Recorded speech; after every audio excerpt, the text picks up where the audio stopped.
हाँ जी, राधे राधे। कैसे हो आप लोग? तो गाइस, स्वागत है आपका एक और नई वीडियो में।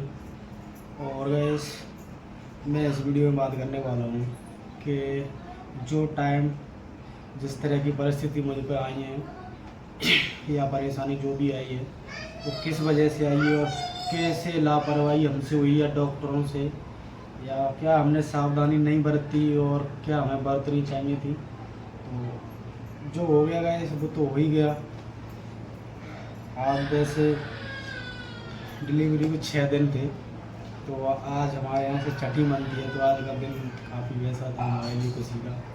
और जो हमारे नसीब में नहीं है तो क्या कर सकते हैं। हाँ तो गाइस, पहले नंबर, आपने पिछला वीडियो देखा या ब्लॉग देखा तो आपने जैसे डिलीवरी इसका पेन स्टार्ट हुआ, पेन तो इसके हो रहा था कम से कम 2 दिन पहले, तो लापरवाही तो हमारी ये रही। पर आपने जो पिछली वीडियो में देखा तो आपको कहीं पर ऐसा लगा कि इसको प्रॉब्लम है या बच्चे को प्रॉब्लम है, आपने कहीं पर नोटिस किया था क्या? डिलीवरी ऐसे बछड़ी ले जाने से पहले मैंने वीडियो बनाई थी सुबह से ही, तो आपको कहीं पे ऐसा लगा हो कि से प्रॉब्लम थी? कोई प्रॉब्लम नहीं थी। शाम तक आते आते कोई प्रॉब्लम नहीं थी, खाली सुबह से पेन हो रहा था, तो पूरे दिन बंद हो गया था। तो क्या हुआ कि 4 बजे से स्टार्ट हुआ था। 4 बजे से स्टार्ट होने के बाद फिर बंद हो गया था शाम में। तो शाम में इतने रोटी खाएंगे, इस 4 रोटी जैसे परांठे बनाए थे हमने, तो इसमें सादा 4 परांठे खाए। अगर मान लो बच्चे में दिक्कत है, जच्चे को कोई परेशानी है, तो सबसे पहले तो माँ को परेशानी होती है, तो उसमें ऐसा कुछ दिखाएंगे गाइस। तो फिर हमने सोचा कि अभी इसका पेन भी बढ़ रहा था धीरे धीरे धीरे धीरे। तो वैसे ऐसा तो था नहीं कि हमारी फर्स्ट डिलीवरी थी, तो ऐसा कुछ था नहीं कि फर्स्ट डिलीवरी थी तो हमें पहले पहुंचना था या लास्ट में पहुंचना था, क्योंकि 3 बेटी हो चुकी थी मेरी। तो उस वजह से हमने थोड़ा कि यहीं पे दर्द वर्द पूरे करके लेके चलेंगे तो ज़्यादा वहाँ हॉस्पिटल में परेशानी नहीं होगी, इस वजह से थोड़ा लेट कर दिया था। लेट कर दिया था रात में, वैसे तो कोई परेशानी थी नहीं, इसको नॉर्मली थी पूरे टाइम पे। और पेन भी हो रहा था, तो पेन भी ऐसे हो रहा था जैसे नॉर्मल होते हैं, कब ऐसे बढ़ रहा था, कम हो रहा था, तो ये सिलसिला चल रहा था। तो मैंने 9 बजे ऑटो वाले का नंबर ले लिया था कि भाई ऐसे ऐसे हमें कभी भी ज़रूरत पड़ सकती है तो चलना होगा। तो ऑटो वाला भी तैयार था, तो 11 बजे तक मैंने इंतज़ार करा था, तो इसने बोला आप सो लो, भी थोड़ा टाइम लग सकता है। तो मैं करीब 1 घंटे के लिए सो गया, 11 से 12, 12:30 बजे मेरी आँख खुली है। तो मैंने इसको बेटा रुको, तो मैंने इसको बोला था कोई परेशानी तो हो रही है, तो मैं ऐसा करो ऑटो वाले को बुला लो, पेन है क्या बढ़ गया है, ठीक है। तो हमने ऑटो वाले को रात में 12:30 बजे, 1 बजे फ़ोन कर दिया, तो बेचारा वो 1:30 बजे आ गया लेके ऑटो, दूसरे काम का था तो लेके आ गया। हम पहुंच गए हॉस्पिटल पहुंचते ही गए, आपने देखा ही पूरा मंजर क्या हो गया। अब मैं बताता हूँ आपको इसमें हमारी गलती या डॉक्टर्स की गलती क्या थी। तो पहले नंबर हमारी गलती ये थी कि इसकी डिलीवरी की डेट निकल चुकी थी। इसकी डिलीवरी की डेट थी गाइस 6 अगस्त, जो हम चाहे हमारे किस्मत मान लो या जो होना था वो हो गया, तो बस वही हमारी गलती थी कि इसकी डेट निकल चुकी थी, तो हमने डॉक्टर से या किसी से सलाह नहीं ली थी, इस वजह से ये। और ये हुआ कैसा कि मैं 1 महीने पहले डिलीवरी को सोनोग्राफी भी कराई थी इसकी, तो उसमें पूरा बच्चा नॉर्मल था और उसमें थी 6 अगस्त। इसका 6 अगस्त को कोई पेन वेन नहीं था, तो हमने सोचा 2-4 दिन आगे पीछे हो जाती है। हमने कैसा सभी नहीं सोचा कैसा हो जाता है। तो इस सोनोग्राफी में क्योंकि डॉक्टर ने हमें कोई चेतावनी दी थी कि आपको मान लो 6 तक के बाद डिलीवरी नहीं होती है, तो ऐसे सोनोग्राफी के हिसाब से तो आपको ऑपरेशन कराना होगा या वो कराना होगा, तो ऐसा कुछ है था ही नहीं उसमें वार्निंग, क्योंकि पहले भी 3 डिलीवरी नॉर्मली हुई हैं, तो उस वजह से कुछ था नहीं गड़बड़। तो इसमें गड़बड़ ये हुई गई कि जो बच्चा होता है ना, बच्चा आने से पहले जो एक झिल्ली होती है, उसमें पानी सा टाइप का आता है, आधी किलो 1 किलो पानी आता है, इसके ना वो वाली नहीं निकली है। और डॉक्टर तो मैं हमारे हिसाब से तो वही प्रॉब्लम था जो मैं बोल रहा हूँ अभी। तो इसके वो परी वो पन्नी सी होती थी, वो पन्नी नहीं आई पानी वाली। तो बच्चे में पता नहीं वो कहाँ चली गई, कैसे वो लीक हुई, और नहीं हमें लीक होने का पता पड़ा, मान लो पन्नी पानी नहीं निकला ये है, तो उसका भी पता नहीं पड़ा कि लीक कब हुई, कैसे हुई।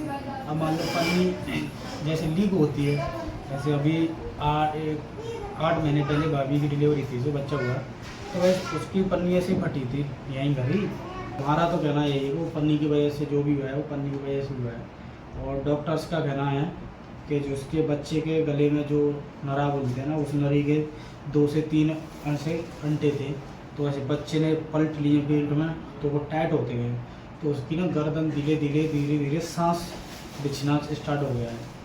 उस वजह से बच्चा एक साथ ख़त्म नहीं हुआ है, बच्चा 4 से ऐसे मान लो 2 दिन 3 दिन पहले ही ख़त्म हुआ है, जैसे ख़त्म नहीं हो पाया है धीरे धीरे। कहाँ है? हाँ, उसकी नाड़ में बताए गए थे अंटे, तो बोल रहे थे कि ऐसे इसकी सांस बची है धीरे धीरे करके। तो हमें तो लगता नहीं कि मान लो ऐसे नरा बोलते हैं उससे ऐसा कुछ हो सकता है, क्योंकि कई बच्चों के ये अभी डिलीवरी हुई थी भाभी की, तो उसकी पन्नी भी फटी गई, उसके बच्चे में अंटे भी थे गर्दन में, तो ऐसी कोई प्रॉब्लम नहीं थी। हाँ, थोड़ी बच्चे को प्रॉब्लम आई थी, बच्चा हो गया था बेहोश, तो उसे लाने में करीब 15 से 10 मिनट लगी थी, तो वो आ गया था उसमें। और हमारा केस तो कुछ अलग ही है गाइस, आपने देखा जैसे उसके पूरी खाली यहाँ से गल चुकी है, यहाँ से ये कैसे हो गया। हम लोग गले में अंटा भी लगाए थे, एक साथ सांस नहीं गई है, तो ख़त्म ही नहीं हुआ है, तो फिर बच्चा गलने लग रहा है, इसका क्या कारण है ये भी तो पता होना चाहिए। चलो ख़त्म ही नहीं हुआ, सांस है अंदर, तो आदमी खून तो दौड़ ही रहा है जब भी तो जिंदा है, फिर भी उसकी खाल गल गई या कुछ भी मान लो वो हो रहा है, जली सी ऐसे उसको पकड़ा जा रहा है, तो उसकी खाल निकल के आ रही है, ऐसा हो रहा है। और रही बात गाइस, हमें लग रहा है मेन है पन्नी वाली, वो क्या आएगा जो बच्चे से पहले होती है, वो पन्नी होती है बच्चे पे, वो पन्नी फट चुकी है। वो कैसे फटी है नहीं तो इसे मालूम है ना हमें मालूम है, क्योंकि मान लो एक साथ पन्नी फटती तो मान लो बाथरूम या टॉयलेट कुछ ही के साथ में फटती तो भी एकदम महसूस होती कि इतना ज़्यादा पानी एकदम से कहाँ से आया, तो ऐसा बिल्कुल भी नहीं हुआ है। इसको टॉयलेट आइएगा इस जितना जैसे आती है नॉर्मली 2 सेकंड 3 सेकंड, जब ऐसे रोकना चाहो जब रुक जाए। और मान लो कि पन्नी लीक है, पन्नी हो जाती है, मान लेते किसी कारण बस हो गई। हाँ बेटा, हैं अम्मा मर गई, डिम्पल मर गई, मत जाना। सो गाइस कोई कारण बस मान लो लीक हो ही गई, तो एक तो इसमें थोड़ा पानी तो होता नहीं है, 150 ग्राम पानी होता है उसमें, 800 से 1 किलो, तो 1 किलो पानी एक साथ निकलेगा, मान लो धीरे धीरे निकलेगा तो इसके पैरों पे आएगा, मान लो इसके कंट्रोल से बाहर तो हो जाएगा, तो वो भी प्रॉब्लम नहीं आई है। मान लो कंट्रोल तो रहा ही, पूरा कंट्रोल है, जैसे पेशाब जा रही है वैसे ही जा रही है, तो मान लो एक साथ जाती तो भी पता पड़ता, तो ऐसा भी कुछ नहीं हुआ है। धीरे धीरे वो उसका पन्नी का पानी ख़त्म हो गया, और मैं है कि पन्नी का पानी ख़त्म हो गया, पन्नी उसके शरीर से चिपक चुकी है पूरी तरह। उसके बाद गले वले में कोई दिक्कत नहीं, गले से भी तो आ रहा था, सांस नहीं आता मान लो, तो बच्चा हुआ है जब तक जिंदा था, कभी धड़कन चल रही थी कभी नहीं चल रही थी, तो थोड़ी ये दिक्कत थी पन्नी वाली, मुझे तो यही लगी पन्नी वाली दिक्कत हो गई। शायद हमें कुछ दिन पहले जाना चाहिए था, पर हमारे पास कोई प्रॉब्लम थी नहीं लेके उसे जाना चाहिए थे, जैसे कि इसके पेन होता है, ऐसे चक्कर या बुखार या ऐसे कुछ भी कोई परेशानी होती, तब हमारा कारण था कि उसे लेके जाना ज़रूरी था, तो ऐसा कुछ था ही नहीं। वैसे तो हमने भी बोला इसको कई बार, मम्मी भाभी इसके काम से सब लोगों ने हमें बोला ही था फ़ोन करके, मान लो डेट निकल चुकी था चले जाओ हॉस्पिटल, पर हम लोग नहीं गए क्योंकि वो होना था वैसे जो हो गया। हाँ, अब मैं बता दूँगा, अब किसी कोई ऐसा भाई डिलीवरी है, पहले नंबर बच्चा आपका थोड़ा भारी है तो वो लोग कर लो, क्योंकि बच्चा भारी था हमारा, इसका वेट था वैस 4 kg, और 1 महीने पहले सोनोग्राफी कराई थी, उसमें था इसका 3 किलो 400 ग्राम, यानी 600 ग्राम कुछ अब बढ़ा है 15 से भी, सॉरी 1 महीने इसमें 35 दिन में कुछ बढ़ा है, तो ये बढ़ा है। तो मान लो ऐसा हो सकता है, कई लोग बोल रहे हैं कि इतना भारी बच्चा ज़्यादातर बचते नहीं है या नॉर्मल डिलीवरी नहीं होती है, तो वैसे वो वैसे भी तो नॉर्मल हुआ है, मान लो धक्का वक्का से लगा, थोड़ा बहुत टॉर्चर तो किया गया है, मान लो पेन दिया है इसको भी, और थोड़ा खींचातानी भी हुई है, और वो तो नॉर्मल ही गया। अगर हमें डॉक्टर बोल देते, वार्निंग दे देते कि भाई आपका बच्चा थोड़ा हेल्थी है, तो अगर आप 6 अगस्त तक डिलीवरी नहीं होती है 7-8, तो उसके बाद में आपको हॉस्पिटल जाना पड़ेगा, तो चेकअप या कोई भी काम है वो करा लो। तो ऐसा था ही नहीं गाइस मॉर्निंग में, तो हम तो उसी में थे, 2-4 दिन लेट हो जाता है ऊपर नीचे, और बाकी की ऐसी कोई बात नहीं है गाइस। हॉस्पिटल में कई लेडीज़ 20-20 दिन 25-25 दिन लेट है, उनके बच्चे सही सलामत है।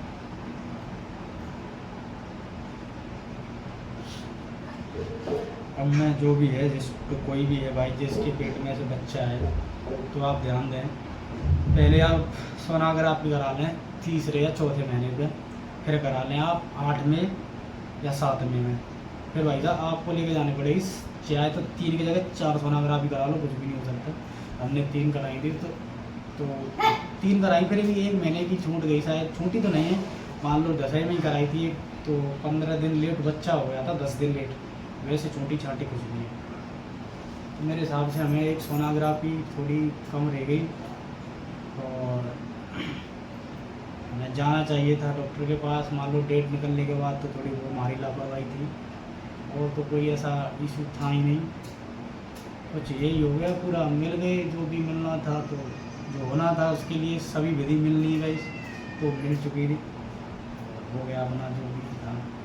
तो बस अब क्या बोलूँ, अब थोड़ा बस इसको थोड़ा बाहर निकला है स्टेज से, ऐसे तो ज़्यादा कर नहीं रहे हैं, क्या करना है, अब जो है था ही नहीं हमारा, तो उसके बारे में ज़्यादा सोचना भी नहीं है।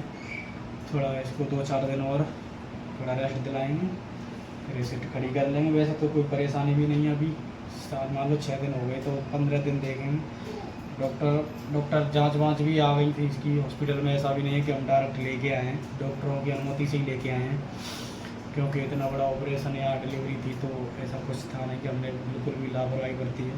उन्होंने जानबूझ को सभी जहाँ से पूरी जांच वाँच करके इन्फेक्शन बढ़ रहा है या कम हो रहा है वो सब कर लिए 2 जांच, उसके बाद उन्होंने छुट्टी करी थी। तो बस अब ये जल्दी ठीक हो जाए, तो और क्या ही बोल सकते हैं। ठीक है तो भाई